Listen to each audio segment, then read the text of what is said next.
skills. They love to compete, and they love to compete in a multiple of sports. It was a fairly routine practice during the heyday of Tom McShannick and Fred Stevens to be a triple threat star, but it became a rarity during the 1980s. There was, however, a huge exception over at Muskegon High School. Curtis Adams was like many of his colleagues who preceded him into the Hall of Fame. They not only participated in many sports, but they excelled. You cannot think of Orchardview High School, start talking about athletics, without mentioning the greatest cardinal of them all, Curtis Adams. Just the other day, my curiosity got the best of me, and I stopped and strode into the OB gymnasium and peered up at the record board to see how many records Curtis Adams still has in track and field. Can you believe 5 years, or maybe 16 years now since he graduated, he still has 5 school records. At one point, he had as many as 7. He was also a terror on the basketball court. Not until just a couple of years ago could anybody come along to supplant Curtis as a single season or career scoring leader at OB. He concluded his 3-year stint as a varsity performer for head coach Mike Henry by averaging better than 17 points a game for his career. Now, despite those lofty accomplishments, Curtis got into the Hall of Fame for what he did in football. At Orchardview, under the coaching of Louis Graham, Curtis became the first player in Greater Muskegon's illustrious history to rush for more than 3,000 yards in a career. In just 23 games in which he saw action as a high school gritter, Curtis averaged nearly 8 yards per carry. Despite those impressive stats, I doubt very much if Central Michigan head football coach at the time and current athletic director Herb Durrami, who incidentally is here tonight, could envision the impact that Curtis would make when he enrolled at CMU in the fall of 1981. After seeing limited action as a freshman, he then ran wild for the Chippewas for 3 years as a regular tailback. By the time he wound up his career as a senior in 1984, he had literally rewritten the record book, not only for Central Michigan University, but the entire Mid-American Conference as well. For 3 straight years, Adams was an all-Mid-American Conference player. He established Chippewa records in net rushing with over 4,000 yards and showed his amazing durability and toughness by setting a record in career rushing attempts. 761 times he pounded away against opposing defenses. Adams capped his career by rushing for 43 touchdowns, a record that not only eclipsed marks set by such former CMU and NFL immortals as Jim Badoli and Walter Beach, but was a record for any Mid-American Conference performer. Even with today's dependence on the one-back, high-formation, tailback offense, more than a decade later, Adams' career net rushing totals ranked 3rd in MAC history. The United Press International Board of Voters, made up of coaches from throughout the nation, thought so highly of Curtis, they selected the former Orchardview great the 2nd team All-American honors, the highest position for a Muskegon area gritter since the heyday of Earl Morton.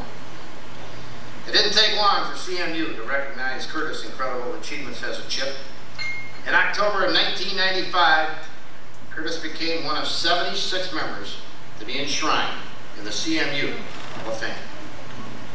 Curtis's feats didn't go totally unnoticed by NFL scouts, but San Diego got a steal when they drafted Curtis in the 8th round. Curtis played 4 years as a running back in the National Football League, a position so vulnerable to injuries that the average career spans but a couple of years. Curtis distinguished himself by performing more than averagely with the Cardinals, rushing for nearly 1,000 yards during his pro career. In 1986, Curtis led San Diego in rushing with 366 yards in 118 attempts. I can remember sitting in front of the telly on that Monday night in 1986 as Curtis slashed and darted for nearly 100 yards and 3 touchdowns. I can't tell you how much pride swelled through my mind when I saw him perform, thinking, that's our Curtis. I could just envision Curtis greeting the horde of reporters who were gathered around his locker following the contest. He would flash that unforgettable, toothy grin of his.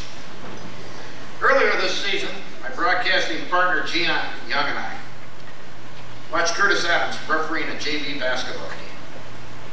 And as we were setting up in preparation for our broadcast, I said to Gene, you think those kids playing in this JV game have any idea and how great an athlete that referee was? And since I began radio play-by-play work in Muskegon back in 1976, Curtis becomes the second during my generation to make a Hall of Fame. Undoubtedly, many more athletic greats from the past couple of decades will follow in Curtis's footsteps. The young man who gave us so many throws on the gridiron, the hardwoods, and on the asphalt track, now deservedly takes his place among the other greater Muskegon immortals, the son of Rosemary and the late Paul Adams, who sent 8 of their 10 children to college, now becomes Orchard View High School's first inductee in the Muskegon Area Hall of Fame. Ladies and gentlemen, Mr. Curtis Adams.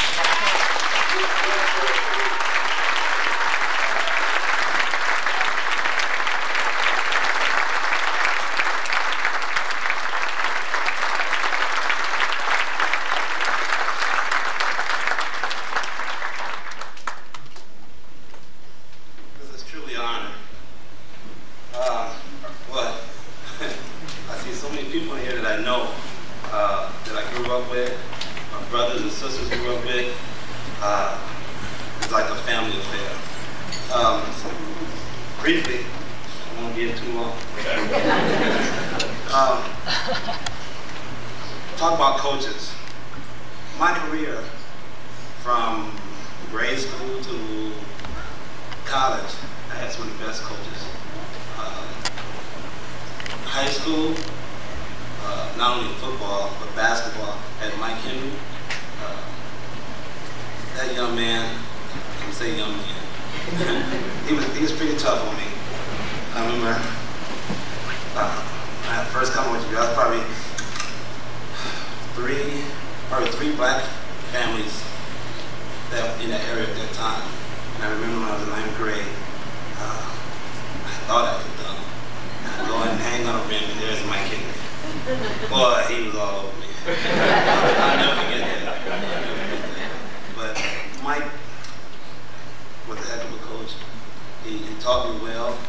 He taught not only basketball, but everyday skills. And I appreciate Mike. Louis Graham, the toughest ball-head man I ever known.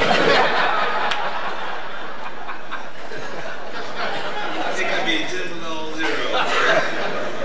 Louis Graham, he had some shorts, he had shorts on, he had a short sleeve shirt on, and I know this guy is cold. But he didn't let us know. I'd like to thank Louis. My coaches from Central. Herb, head coach. It seemed like he was the head coach because he was the shortest of the bunch. Coach Koff, Coach Petty. I remember my first days at Central. Coach John and Coach Petty talking. I don't know if they know I heard what they were saying, but I heard Coach John say, "Hey, I thought you said that kid was fast." I had been up really almost 24 hours. We were coming back from, I think it was Indiana. I was running summer track, and he pissed me off so bad.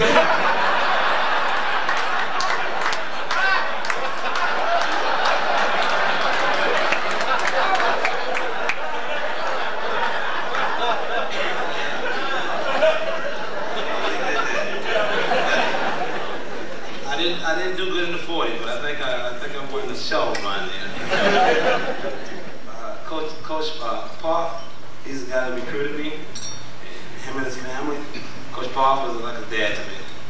Wife like a mother, he 2 kids, and had this big old black dog that didn't like me. Great family. Coach Petty. This guy was tremendous with me. sometimes I got a little carried away, and he brought me down very fast, and I really appreciate it. He would yell, he would do anything he had to do to get me to understand what I had to do, and he done that very well, and I appreciate that too. And old Coach Durant, he's the AD now at Central. Players coach.